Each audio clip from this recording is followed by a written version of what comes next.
कहानी की शुरुआत में हम आज से 12,000 साल पुराने समय को देखते हैं, जहां पर हम देखते हैं कि एक आदिवासी कुछ चित्र बना रहा था। लेकिन तभी हम देखते हैं कि उसके पीछे से ज़ॉम्बी जैसा कोई क्रिएचर आकर उसे मार डालता है। अब हमें प्रेजेंट टाइम दिखाया जाता है, जहां पर हम एक गाड़ी को देखते हैं जिसमें कुछ दोस्तों का एक ग्रुप होता है जो पुरानी चीजों को खोज कर उन पर रिसर्च किया करते थे। अब वो सभी लोग एक पहाड़ी इलाके में जा रहे थे, जहां पर उन्हें पता चला था कि वहां के पत्थरों पर आज से 12,000 साल पुराने चित्र बने हुए हैं। ये लोग उन्हीं चित्रों के पास जा रहे थे जिन चित्रों को उस आदिवासी ने बनाया था। अब वो लोग गाड़ी लेकर उस जगह तक पहुंच जाते हैं, लेकिन अब उन्हें आगे का रास्ता पैदल तय करना था और वो रास्ता गुफा से होकर जा रहा था। अब सभी लोग गुफा के अंदर चले जाते हैं और वो गुफा के अंदर का नजारा देखकर बहुत हैरान थे। लेकिन तभी उस ग्रुप की एक मेंबर एंजा को गुफा में डर लगने लग जाता है, जिसकी वजह से उसकी सांसें फूलने लग जाती हैं। अब एंजा एक पत्थर से जा टकराती है, जिस वजह से उसके हाथ में खून निकलकर जमीन पर गिर जाता है। ये देखकर उसके दोस्त उसे गुफा से बाहर ले आते हैं। गुफा से बाहर आते ही एंजा को राहत की सांस मिलती है। तब डैश कहता है कि हम लोग गुफा के अंदर से ही जाएंगे और एंजा गाड़ी लेकर घूमती हुई आ जाएगी। अब सभी लोगों को यही ठीक लगता है, जिसके बाद हम गुफा के अंदर उस जगह को देखते हैं जहां पर एंजा का ब्लड गिरा था। उस जगह पर जमीन हिलने लग जाती है, यानी वहां पर कुछ तो गड़बड़ जरूर थी और अब उन लोगों के साथ बहुत बुरा होने वाला है। अब वो सभी लोग पहाड़ी रास्ता तय करके उन चित्रों तक पहुंच जाते हैं जो पत्थरों पर बने हुए थे। उन रहस्यमयी चित्रों को देखकर वो लोग काफी हैरान थे और साथ ही वो बहुत खुश भी थे, क्योंकि उन्हें लगता है कि उन्होंने एक नई खोज कर ली है। अब सभी लोग प्लान बनाते हैं कि वो लोग कई दिनों तक यहीं पर रहेंगे और उन पत्थरों पर रिसर्च करेंगे। इसलिए सभी लोग पहाड़ी के नीचे अपने टेंट लगा देते हैं। इधर वेरिन और एंजा को पास ही में एक नदी दिखती है। ये देखकर वो दोनों उस नदी के पास जाते हैं, लेकिन तभी वेरिन नदी के पास पड़ी हुई एक बोतल उठाता है जिसे छोटे छोटे कीड़े खा रहे थे। ये देखकर वेरिन एकदम से डर जाता है और उस बोतल को दूर फेंक देता है और एंजा को कहता है कि मुझे यहाँ पर कुछ भी ठीक नहीं लग रहा। अब सभी लोग उन पत्थरों के पास जाते हैं और उनकी जांच करना शुरू कर देते हैं, लेकिन अब वेरिन और एंजा बहुत थक गए थे, इसलिए वो दोनों लोग आराम करने के लिए वापस आ जाते हैं। पीछे डैश और क्रिस वहीं पर रुक जाते हैं और उन चित्रों की फोटो लेने लगते हैं। लेकिन तभी अचानक क्रिस के हाथ पर कोई क्रीचर काटकर भाग जाता है, जिसके बाद शाम के समय सभी लोग वापस टेंट के पास इकट्ठा हो जाते हैं। इधर हम मेल को देखते हैं जो नहाने के लिए नदी में जाती हैं। जब मेल नहाकर नदी से वापस निकलती है तो बाहर खड़ा उसका दोस्त सैंड देखता है कि मेल की पूरी बॉडी पर पानी के अंदर रहने वाले कीड़े चिपके हुए थे। अब सैंड ये देखकर डर जाता है और मेल को भी काफी दर्द हो रहा था, इसलिए वो बाकी लोगों को आवाज देकर बुलाता है, जिसके बाद सभी लोग मिलकर उसकी बॉडी से उन कीड़ों को उतारकर दूर फेंक देते हैं और मेल आराम करने के लिए वापस टेंट के अंदर आ जाती है। थोड़ी देर बाद अब मेल की तबीयत बिगड़ जाती है और उसके मुंह से खून निकलने लगता है। लेकिन तभी एंजा नोटिस करती है कि मेल के मुंह से खून के साथ साथ अब छोटे छोटे तीखे दांत भी निकलने लगे थे, जिसे देखकर वो लोग डैश को बुलाते हैं। डैश उन लोगों को समझाता है कि पानी के अंदर के कीड़े इतने जहरीले नहीं होते हैं, शायद एंजा को कुछ और हुआ है और उसे आराम की जरूरत है। इसके बाद डैश खुद एंजा को देखने के लिए जाता है। एंजा की ऐसी हालत देखकर डैश भी हैरान हो जाता है और वो वापस आकर उन लोगों से कहता है कि हमें जल्दी से कोई आसपास का टाउन ढूंढना चाहिए।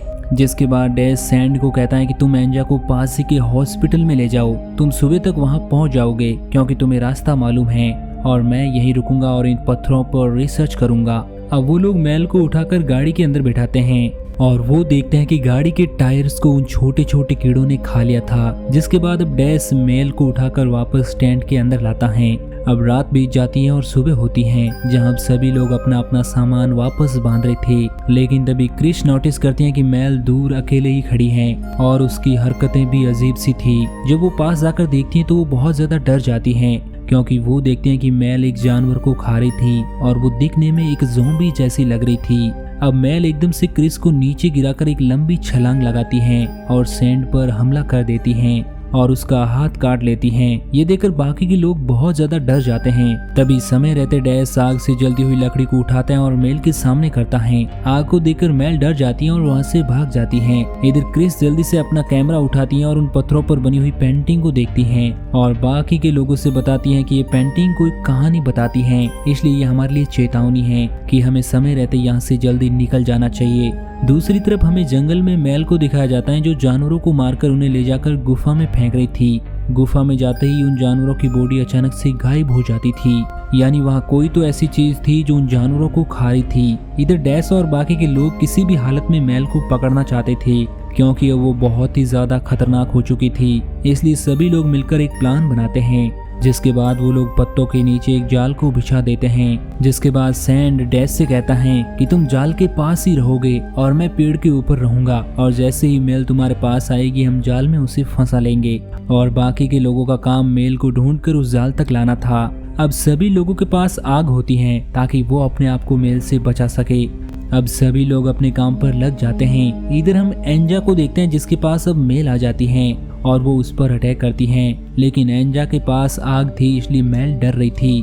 लेकिन तभी वो आग बुझ जाती है और मेल एंजा को मारने ही वाली थी। उसी वक्त वहाँ पर वेरिन आ जाता है जिसके पास आग होती है, इसलिए मेल पीछे हट जाती है। अब मेल भागती हुई जाल तक पहुँच जाती है। जिसके बाद मेल की नजर सैंड पर पड़ती है जो कि जाल के पास था, और जैसे ही मेल सैंड को मारने के लिए आती है तो जाल में फंस जाती है। लेकिन मेल अब बहुत खतरनाक हो जाती है और वो जाल को फाड़ देती है और उसके अंदर से निकल जाती हैं। निकलते ही सबसे पहले वेरिन पर हमला करती हैं और उसका गला काट देती हैं, जिसके बाद वो वहां से भाग जाती हैं। इधर डैश भी पानी में छिपकर अपनी जान बचाता है। पानी से जैसे ही वो निकलता है तो वो अपनी बॉडी को चेक करता है क्योंकि उसे डर था कि कहीं उसे भी पानी के उन कीड़ों ने काट ना लिया हो, लेकिन ऐसा कुछ नहीं होता है और सब कुछ ठीक था।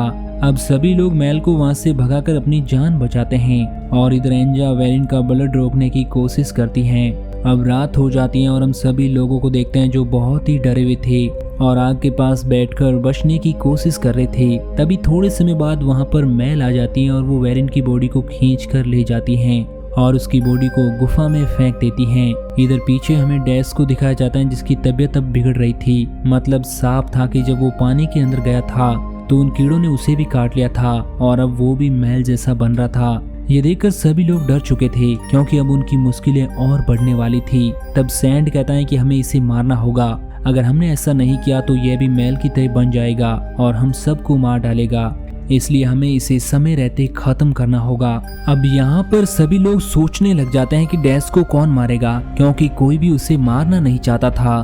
तब वो लोग एक गेम खेलने का प्लान बनाते हैं और कहते हैं कि इसमें से जो भी हारेगा उसे डैश को मारना होगा। और अब इस गेम में एंजो हार जाती हैं, जिसके बाद वो चाकू लेकर डैश को मारने की कोशिश करती हैं, लेकिन वो ऐसा नहीं कर पाती, इसलिए वो पास में पड़ा एक बड़ा सा पत्थर उठाती हैं और डैश के सर पर मार देती हैं।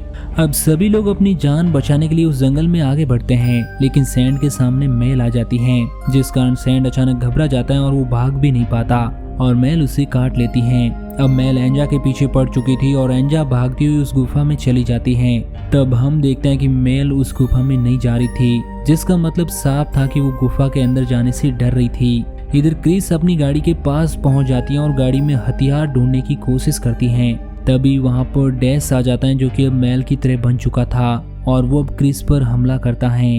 वो क्रिस को मारने ही वाला था कि वहां पर मेल आ जाती है और वो डैश को दूर फेंक देती हैं ताकि वो क्रिस को मारकर खा सके। अब मेल क्रिस को वहां से ले जाती हैं। इधर पीछे हम सैंड और एंजा को देखते हैं जो अब दोनों साथ हो चुके थे और उनके पास अब क्रिस का हथियार था जो उन्हें कार से मिला था। तभी वो दोनों देखते हैं कि डैश और मेल वेरिन की बॉडी जो कि अभी बची हुई थी उसे खा रहे थे। ये देखकर सैंड अपना आपा खो बैठता है और वो डैश से जा भिड़ता है और इधर एंजा भी किसी तरह मेल से अपनी जान बचा रही थी। इधर सैंड और डैश लड़ते लड़ते दोनों एक दूसरे को मार डालते हैं और उधर एंजा अपनी जान बचाने के लिए वापस गुफा के अंदर चली जाती हैं, लेकिन मेल गुफा के अंदर नहीं आती है। गुफा के अंदर एंजा क्रिस को देखती है जिसका पेट फूला हुआ था, जिसे देखकर एंजा बहुत डर जाती हैं और उसे समझ आ जाता है कि इस गुफा के अंदर उन दोनों के अलावा कोई और भी है। अब वहाँ पर एक अजीब सा क्रीचर जमीन से निकलता है और वो एंजो के हाथों पैरों को पकड़ लेता है। इधर क्रिस का पेट भी बहुत फूल रहा था जिसे वो सहन नहीं कर पाती हैं और वो अपने पेट को चीर डालती हैं। जिसके अंदर से एक अजीब सा जीव निकलता है जिसको वो तुरंत मार डालती हैं। अब वो एंजो को बचाने की कोशिश करती है, तभी वो बड़ा सा क्रीचर उसे पकड़कर मार डालता है, जिसके बाद वो क्रीचर एंजो की बॉडी पर अजीब तरह की हरकतें करने लग जाता है और एक समय बाद वो रुक जाता है। ये मौका देखकर एंजो पास में पड़ा चाकू उठाती है और उस पर अटैक कर देती है और जैसे तैसे अपनी जान बचाकर उस गुफा से बाहर निकल जाती हैं। अब वो क्रीचर गुफा से बाहर नहीं आता है, लेकिन मेल बाहर खड़ी एंजो का ही इंतजार कर रही थी और वो उस पर हमला कर देती हैं। और अब इस लड़ाई के दौरान एंजो मेल का सर एक पत्थर से कुचल देती है और मेल खत्म हो जाती है और एंजो राहत की सांस लेती है। वो ग्रुप जो उन पत्थरों पर रिसर्च करने आया था, उनमें से अकेली वो ही जिंदा बची थी और सिर्फ एक सर्वाइवर के साथ ये मूवी यहीं पर एंड हो जाती है। तो दोस्तों, आपको ये कहानी कैसी लगी नीचे कमेंट करके ज़रूर बताना और इसी तरह की कहानियों के लिए हमारे चैनल को सब्सक्राइब ज़रूर करना। बाकी मैं मिलूंगा आपसे किसी नए दिन नई कहानी के साथ।